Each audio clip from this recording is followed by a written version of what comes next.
Bienvenidos al Jueves F de Fe de Maderas, hoy 11 de septiembre de 2025. En el día de hoy tendremos la conferencia Forestry Investments in Colombia a cargo del ingeniero Albert Lexey, es ingeniero forestal con maestría en tecnología de la madera en la Universidad de Hamburgo, Alemania. Cuenta con más de 12 años de experiencia profesional en el sector maderero internacional y ha ocupado puestos de gerencia en varios proyectos de aserríos industriales en Alemania y Colombia. Desde hace 3 años labora como gerente de la empresa Lincoinca SAS y además es profesor asociado de la Ingeniería de Procesos Sostenibles de la Madera en la Universidad Tecnológica de Pereira. Bienvenido, Albert, a tu conferencia que nos acompaña hoy en los Jueves F de Maderas. Muchas gracias, Carolina, por la introducción. Thank you very much for the introduction, Carolina. Well, first of all, very welcome to everybody. Good afternoon, good morning, good night, wherever you are. Welcome to today's webinar, Forestry Investment in Colombia, respectively the question, how to start a reforestation project in Colombia. Today, there's also accompanying me our project engineer, Brian Romero. And just to check, Carolina, ¿se me ve bien? ¿Se me oye bien?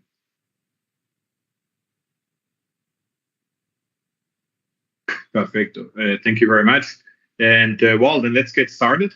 Why do we cover this topic? We do manage forestry investments in Colombia. We do a lot of forest management plans. We do forest inventories, land search, a lot of due diligence studies, wood processing, design wood processing facilities. And the idea is simply to share some of the expertise. What are the topics, the key topics of the next 60 minutes? First of all, we would like to start with a short introduction to the topic. Then we will look in detail to 3 key questions, which are why, what, and where to reforest inside Colombia. Then we will have a closer look on financial modeling and due diligence, and also on the forest management plan, respectively, on the question how to reforest. And finally, we will finalize with a brief summary our presentation. Then we will have some space for questions. Well, to get started, I would like to show you some photographs of some real cases here in Colombia. Here we see a 5-year-old acacia mangium plantation. We can see there's a lot of broken trees. They suffer from hard rot. Basically, we have here a incorrect species selection. And in terms of forest management, we have a complete failure here. Also, if we look here, for example, we see here an 8-year-old Eucalyptus teraticornis plantation. The eucalyptus is supposed to be much bigger at the age of 8. Basically, we have a lack of growth. The tree is healthy, but it's too small. It's an inadequate site, which leads finally to complete failure, which means we don't make any money out of this plantation. In terms, if we look here, for example, on the right side, we see a 12-year-old Eucalyptus globulus plantation. Nice trees, straight trunks, big trunks, BHD, above 40 centimeters after 12 years, 40 meters high. Also here on the left side, on the right side, a 9-year-old Eucalyptus grandis plantation. Also tall trees above 40 meters tall, more than 40 meters tall, diameters also above 40 centimeters. This basically is a great success. Here we have good timber, nice timber, and this is a great success. If we look here, for example, we see here a 7-year-old Melina plantation. We can see that on all the trees, we can see here there is a certain lower part of the log of the trunk is missing the bark. This is because the cattle started to peel off the bark and eat off the bark, which is a big problem. It's a lack of cattle management, no fencing, no effective fencing. And this caused the stagnation of growth and basically, at the end of the day, a complete failure of the plantation. If we look here, for example, here we see a 3-year-old Malina plantation, very well managed, nice straight trunks, big trees. Here we see on the right side a well-pruned Malina plantation, also very nice. This is success. This is a great success in terms of forestry and forest plantation establishment. Also here we see a well-developed tropical oak plantation, 2 years, little mortality, nice trees, and great success basically in the forest establishment.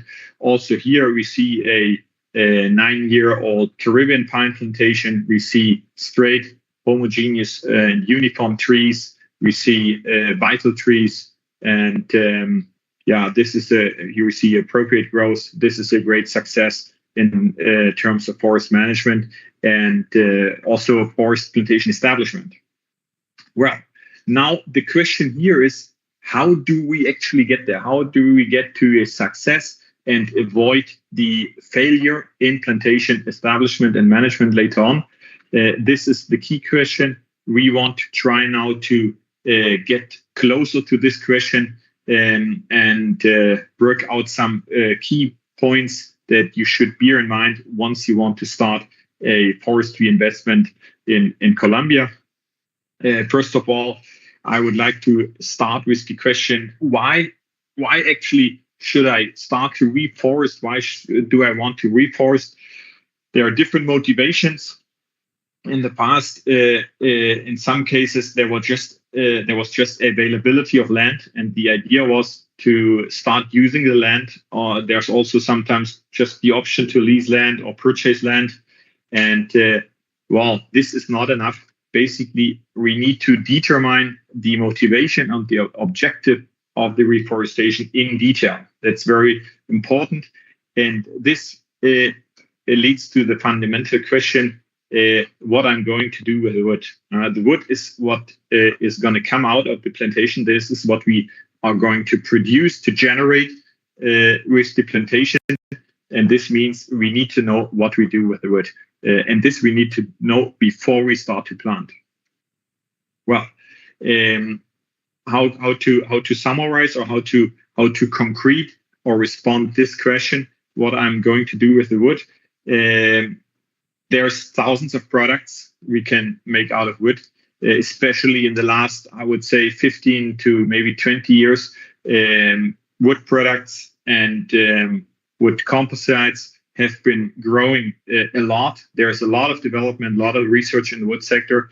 And so we basically can look at thousands of products. I will try now to group, to create some categories that guide us to specific uses of the wood. First of all, we could simply think in producing logs for sawmilling. We could also think of producing timber to process in our own sawmill, not sell logs, but sell sawnwood. We could also make specific products, for example, flooring. This could be either for inside flooring, outside flooring, outdoor use. We could even go even further and say we want to produce wood for specific purposes, for example, windows, where we need specific species with specific wood qualities to make wooden windows. We can just produce biomass or wood for energy uses. Also, today, the CO2 capture or carbon capture is a relevant goal.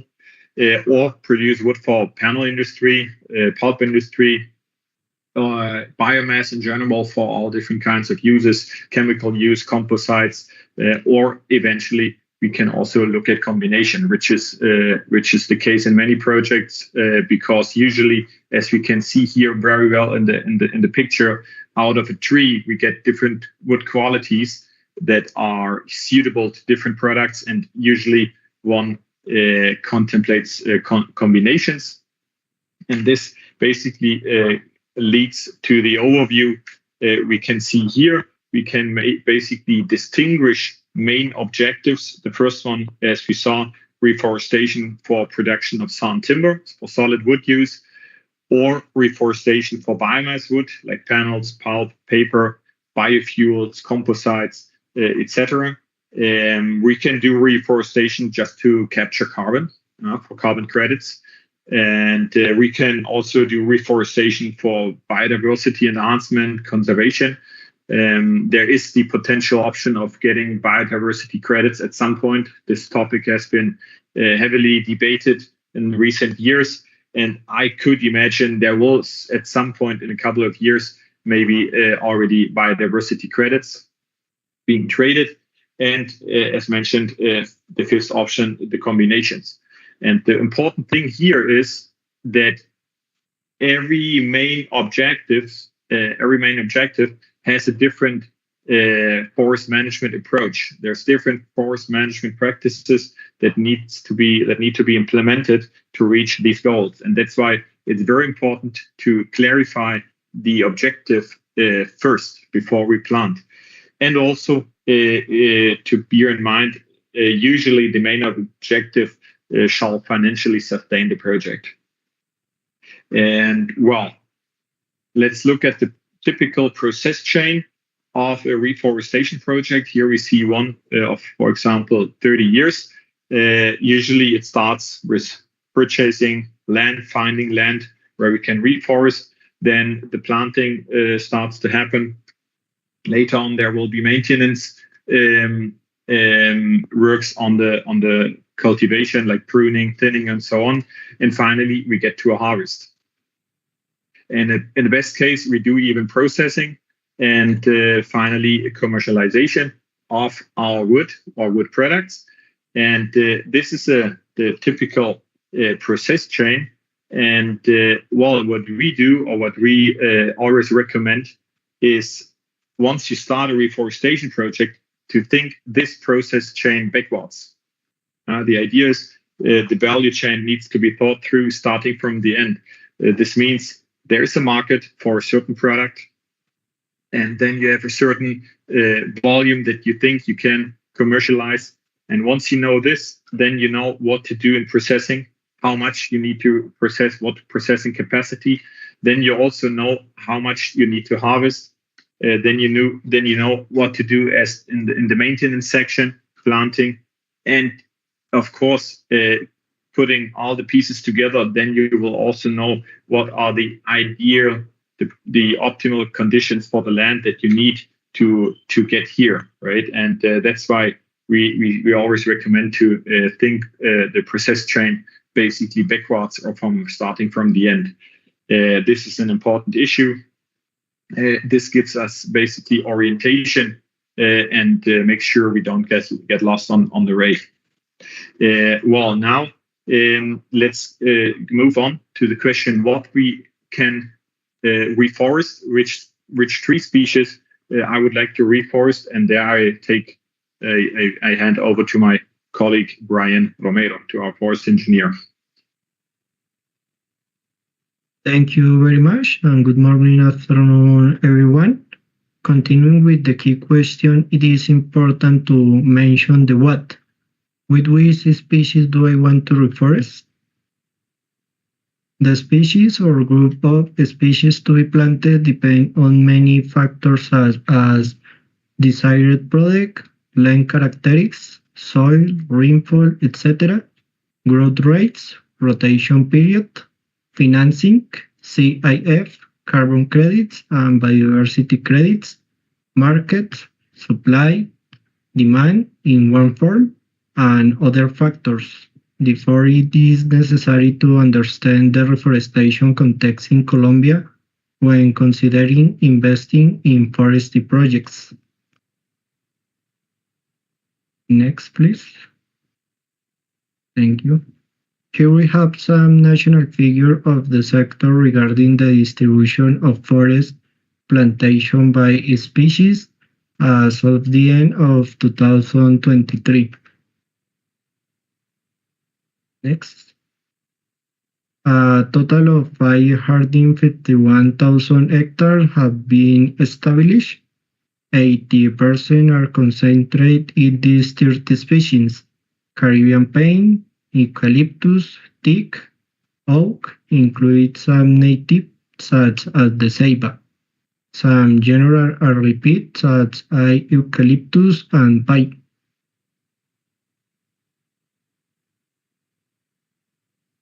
Okay. Grouped together, 88% consists of melina, rubber, teak, acacia, eucalyptus, and pine. It is notable that 35% of plantation in the country are pine, followed by eucalyptus. This leads us to the question, which plantation already have a use and which do not?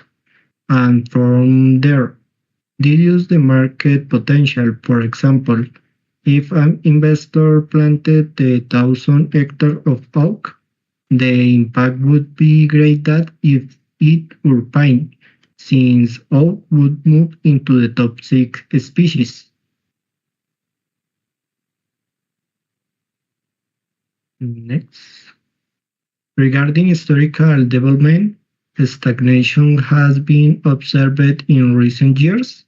However, the government plan sets a target of 2030 that is 1 million hectares.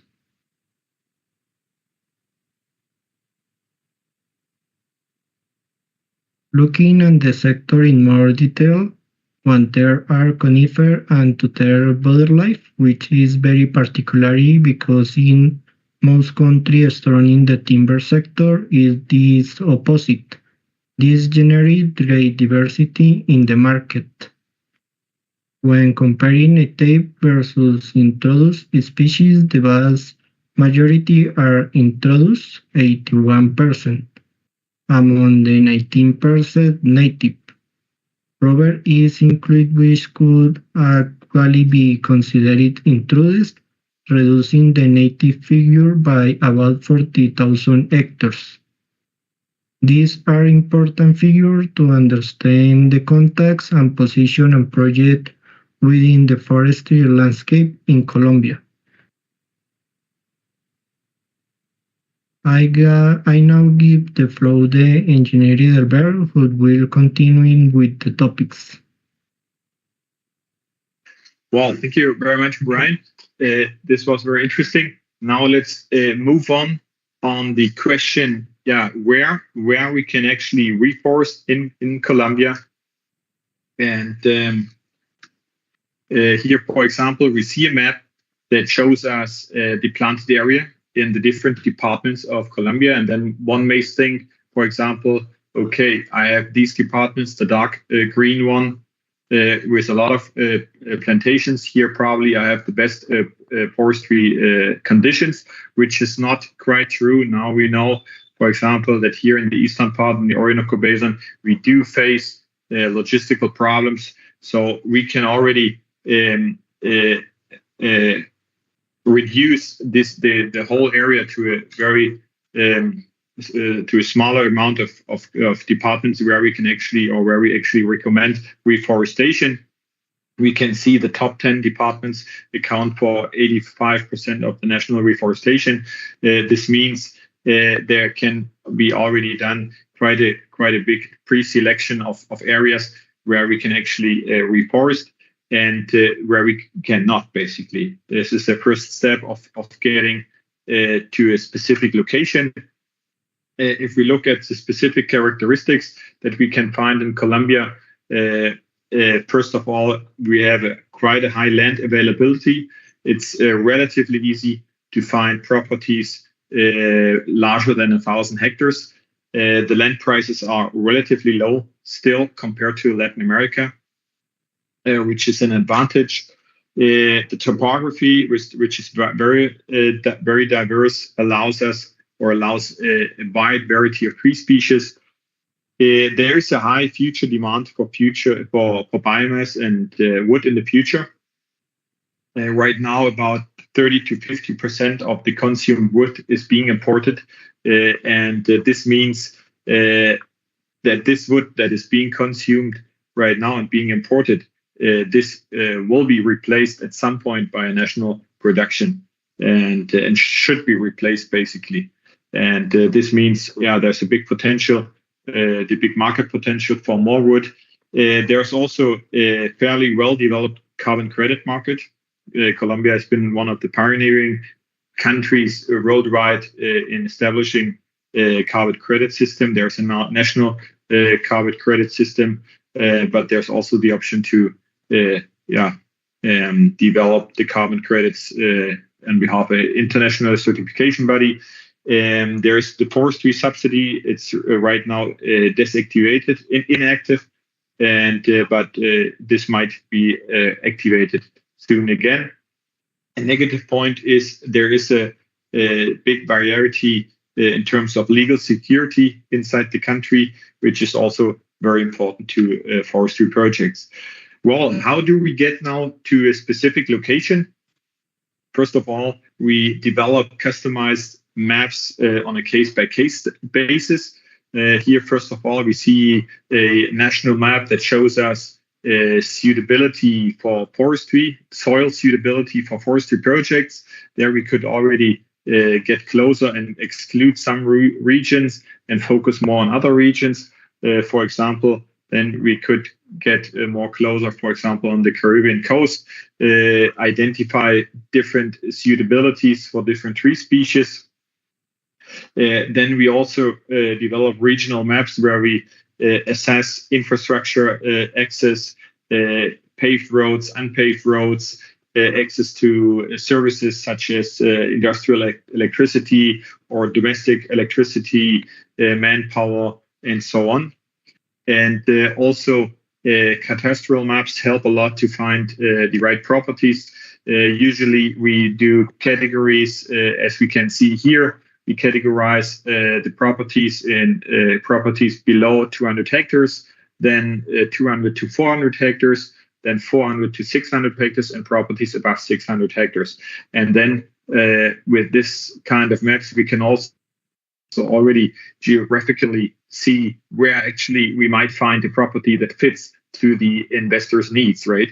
If one wants to have a big property above 600, above 1,000 hectares, then we could exclude already this area because, or let's say not exclude, but at least say the probability to find several small areas that sum up 1,000 hectares is more difficult. So just as a first direction, basically what we do is a forestry suitability study of a property.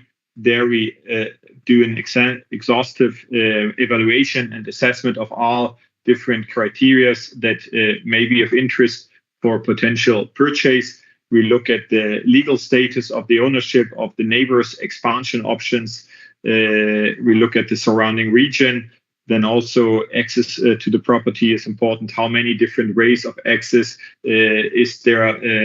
Do we need to cross neighboring properties? Available services such as water, gas, electricities, proximity to urban centers, markets, manpower.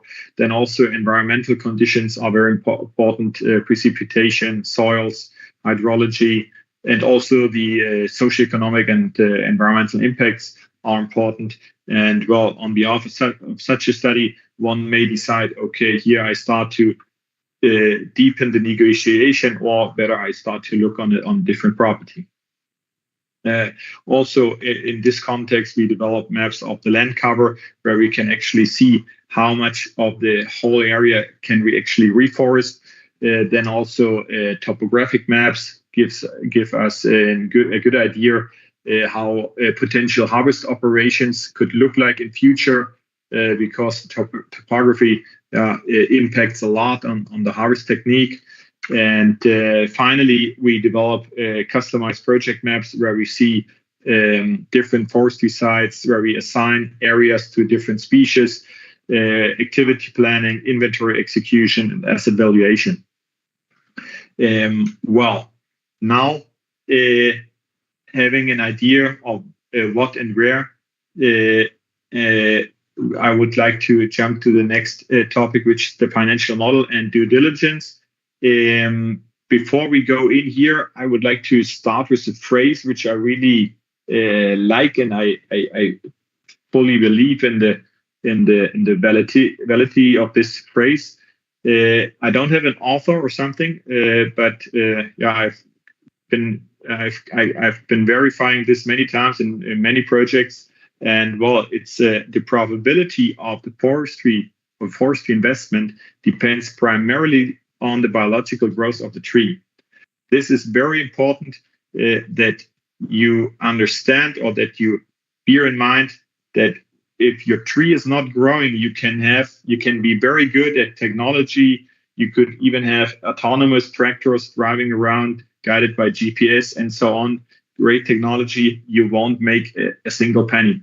You need to make sure that your crop is growing appropriately, and then you get to a profitable project. This is a very crucial issue, and that's why I want to emphasize on this. And well, now looking into this topic, first of all, any investment, also forestry investments, must include a financial model and the due diligence assessment. What is a due diligence assessment? What does it mean? Basically, it's a set of studies that try to cover and create knowledge that is still missing to actually take a decision on the investments. Usually, there are legal studies conducted by lawyers that analyze in depth the properties in terms of their legal status. There's usually also soil studies, and then there's this whole set of individual due diligence studies. We do a lot of, for example, growth studies, market studies, product studies, and also individual topics, which try to create knowledge that is needed to actually take a specific decision on a specific investment. Now, if we look at how this looks like in the practice, for example, if there's a specific property, then we need to know what is the NPA, the net productive area. Means what is the area, the percentage of the farm we can actually reforest.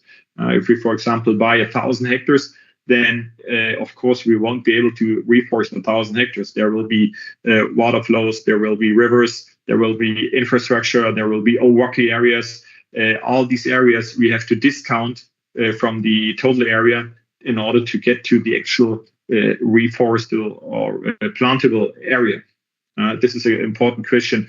Then also growth curves. Here, for example, we do measurements on cut trees in order to derive a conicity factor of these pine trees in order to develop a specific site-specific volume formula in order to determine the wood volume with high precision, or with a much higher precision than, for example, with the general formula. These things are important. Then we see here an example. We see here in the diagram the breast height diameter, and on the other side we see the tree density. We have this typical behavior here in forestry. Once the tree density is being reduced with the help of thinnings, then the trees start growing even more, and the diameter of the tree starts to grow. However, we see here, for example, a different behavior, and there is where we enter and we try to clarify. We look for answers, and also answers, for example, for questions: how many trees should I actually plant per hectare? Should I plant 800 trees, 1,000 trees, or maybe 2,000 trees per hectare? These questions are crucial in the forestry planning. Also, how many trees should I take out, should I extract in the different interventions? For example, in the first thinning, second thinning, how many trees should I reduce?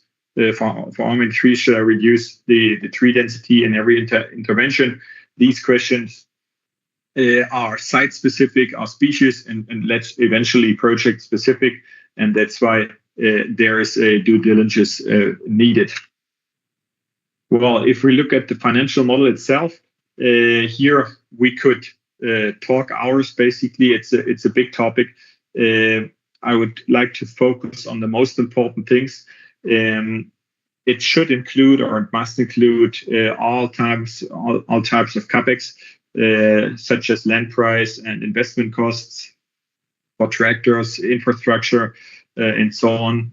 Then also establishment costs for the plantations, which also includes tree nursery, seedlings, all the activities in the first years. Then we have maintenance costs of the plantations, such as pruning, thinning, fertilizing during the first years of the plantation. We also have revenues, WACC, and others.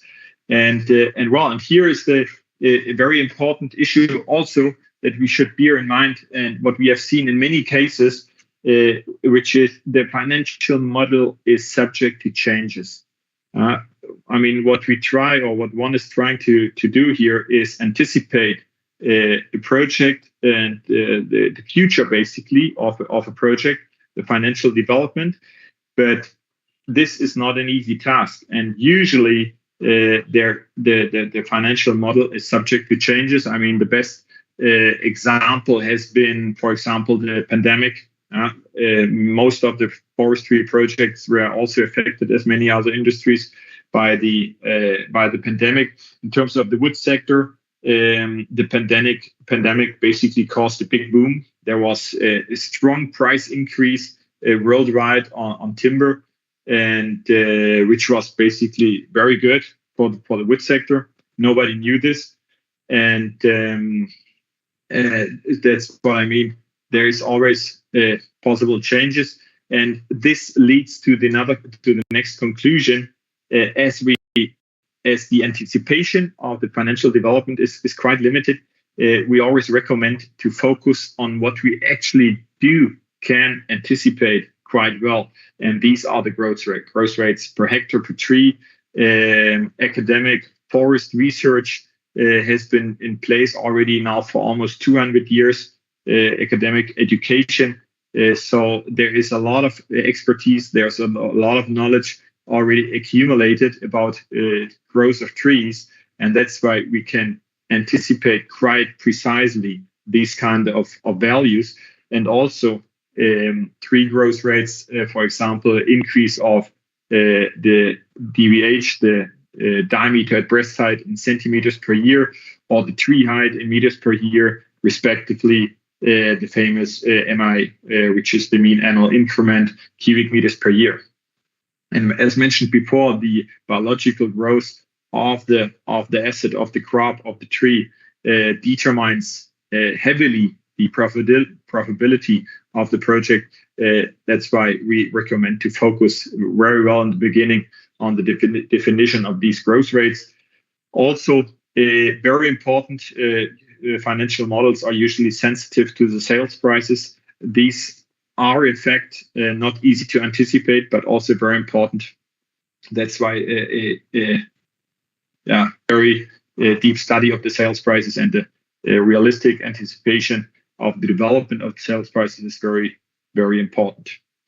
Here we see some screenshots. Basically, the financial model consists of a big set of different tables, different calculations. And finally, what we want to do is to calculate a potential payback period, potential capital requirements, and the rate of return. Therefore, we try to get numbers on all different assumptions, such as energy costs, also capex, production site buildings, transformer, forklifts, etc. And also different and more aspects of the financial models are, for example, sources of financing are key aspects. For example, the question, if we start with equity or debt, then the cash flow design, we could start with a brownfield or with a greenfield or combination. Starting with a brownfield means basically we buy existing plantations that mature probably maybe in a couple of years, and then we can pretty quickly start to sell timber or process timber. And besides, we can start a greenfield project. This is nice because then one has a cash flow pretty soon. Otherwise, you have to wait until the end of the first rotation cycle. As mentioned, also carbon credits may create an additional cash flow. Maybe also in future the biodiversity credits. There in Colombia, there's, for example, the system Incotec. Internationally, we have standards Vera, Gold Standard, and others that are available for carbon credit certification. There's the potential opportunity for subsidies for forestry projects. Also, there may cash flow created by temporary activities in not cultivated areas in the beginning, because you usually don't reforest all the area at once, but you do it step by step. And a specific thing that has been working quite well is the honey production. Many projects nowadays use honey production as an extra income at quite large scale. And well, here, for example, if we look at the CIF subsidy that was in place, we can see it distinguishes the amount of money according to the tree species. There's different amounts depending on the tree species and also depending on the region. And if we look on the time scale, then we see the subsidy also depends on the years. You get a certain amount per tree species in a specific region, and then you get a different amount in year 2, in year 3, year 4, and year 5. So this varies, but the basic and important thing is that there is an option to receive some subsidies. Well, now the forest management, but how actually we start, how we get started in the forest management. Well, here I would like to start, or like to get back to some basic considerations. I would like to get back here to the graphic we have seen in the beginning. What is the nature of reforestation projects? This is the process chain we have already seen some couple of minutes ago. However, here is one point missing still, and what is missing is transportation. Now we have once we do the harvest, we start to transport wood to a processing facility. Then we transport again to commercialize, and if we go to the final client, we transport again. And this is particularly important in Colombia, as the terrestrial transport costs in Colombia are much above the average of Latin America, as roads are not in the best conditions yet, and therefore this has a financial impact, the transportation, also because distances are very long. And well, now if we look how operating costs may develop along the project, then we see once we start harvesting and processing, we have an increasing operating cost. I mean, we have planting, maintenance, which is also costly. However, harvest is a very cost-intensive operation, and transport as well, and processing even more. That's why we try to always bear in mind, or to advise that operating costs basically increase significantly towards the end of the rotation. Investment is not an easy task. The answer here is to be prepared well to cover these areas, because actually the margins are made basically here, not in the harvest, not in the log sale, but in the sale of products. So it would be basically it would be a kind of a pity if one has to start. One starts the harvest and has to stop here in the value chain and starts to sell logs, and to basically letting go a big part of the profitability. And well, also a very crucial aspect of reforestation projects is the distribution of planting. As I mentioned, usually projects do not plant all at once. It's technically very difficult. Here I want to give an example. For example, if we want to plant 1,000 hectares, then we have to do a planting plan. And let's say we have this option here, option 1. There's 200 hectares will be planted in 2006, 300 hectares in 2027, And then because everybody is really motivated, then let's do another 500 hectare in 2028, which means we have a rising amount of hectares being planted each year. And well, what does it mean later on? Then we will get to maintenance. We have different activities in different years. For example, a very simple scheme we can see here. Year 3 pruning, then year 6 thinning, 7 pruning again, and year 12 thinning again. This means that, for example, in year 8, we will need to intervene 80% of the total area. And this usually does not work. These peaks in demand for labor and machinery are usually disproportionate. Viability is very low. To get all the manpower for a short moment, for a short time to get this done, viability is very low. And most of the projects actually fail here because the initial planting was too intense, was too quick.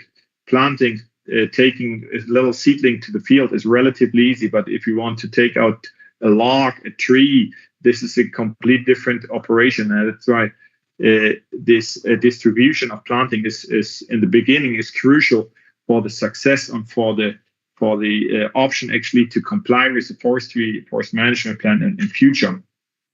And there arises the question how to determine the number of hectares to plant each year. How do we do this actually? Well, there is two options. Here we see an example, planting distribution over time. We keep the same example of 1,000 hectares that we may reforest. And well, first of all, we can orient us according to the rotation cycle of the tree species. Let's use pine, for example, 18 years. And then what we do is we divide 1,000 by 18 years, and then we get basically 55 hectares. Then we can plant 55 hectares and also harvest every year 55 hectares, which would be the sustainable harvest area. However, we need to verify if the harvest volume is actually realistic. Pine, for example, you can easily have 240 cubic meter in the final harvest per hectare, a very realistic number. Then you multiply 55 hectares by 240 cubic meter that you harvest every year, and then you get 13,200 cubic meters a year. That would be your sustainable harvesting scheme. Every year you can harvest this amount of timber according to the growth and the area. And here the question is, if that's actually feasible for the market. The planting plan would look like this. However, if you realize 13,200 hectares is not sellable, there is no market because it's a huge amount of timber, then one should approach this question differently. And basically we look at the market capacity. We see, for example, we identify according to population, competitors, a market volume, a potential market volume of 4,800 cubic meters a year. What we do then is we divide 4,800 by 240 and get 20 hectares. That is basically our area that we need to harvest and can sell on the market. This means we do 20 hectares by the rotation cycle, and then we see with 360 hectares we already have enough to supply our market demand. And then we could destine the rest of the area to other purposes or other wood species, right? And if this happens, and this is not a uncommon or not an uncommon case, it's actually a very common case that there is huge amount of wood, but not enough market in the region due to very intense planting in the beginning. So this is a crucial step in the beginning to define appropriately the distribution of the planted area. So here we have the summary. The number of hectares to be planted must be aligned with the market capacity. Basically, that is a very crucial thing. Of course, you can delay harvest for some years. That is in many species it's feasible, and then trees keep growing. However, it will affect your cash flow.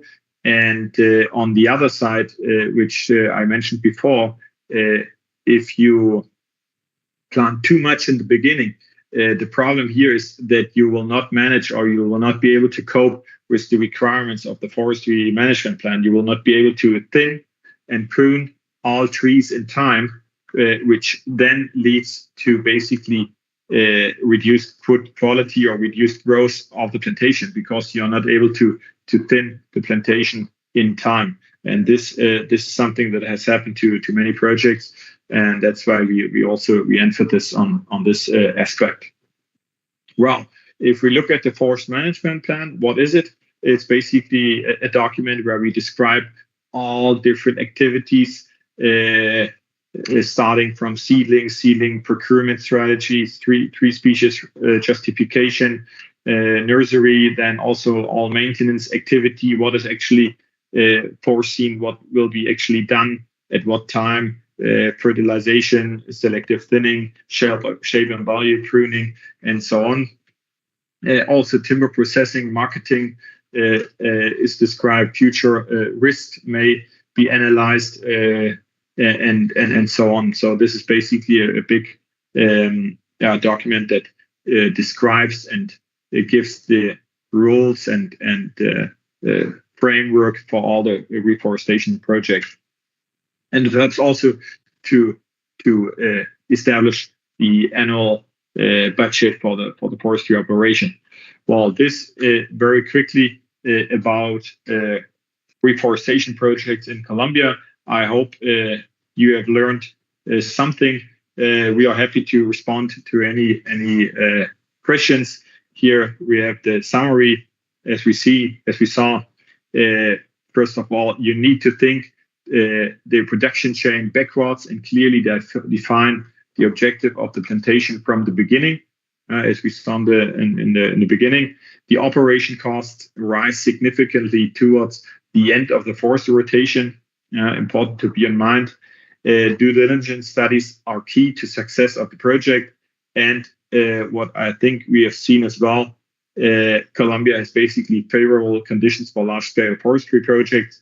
And well, that's so far from our side. Thank you very much for your attention. We are happy to respond questions or any comments you may have.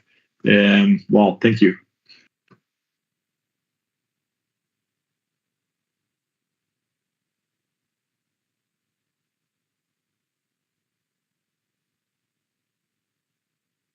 Are there any questions or comments? Any question from the audience? Carolina. Any question from the audience? ¿Tenemos alguna pregunta?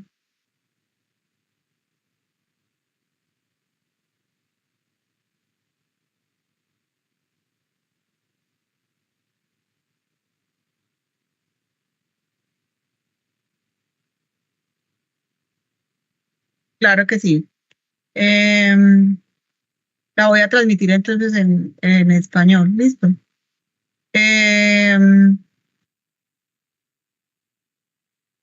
O si quiere también puedo traducir. Bueno, como quieras. Bueno, entonces te voy a despedir. Estamos al aire. Creo que sí. Podemos entonces decir que hagamos la presentación. Y yo ya te despido. Okay. Well, just for information, this presentation we just saw will be available in YouTube constantly on the YouTube channel of Fede Maderas, the National Wood Industry Association of Colombia. And so you're always welcome to watch it again and to contact us for any question you may have. Yeah, thanks for watching. Goodbye. Thank you, Albert, for the presentation. For attending the webinar and the audience and webinar today. Thank you very much. Thank you very much. Carolina. Goodbye.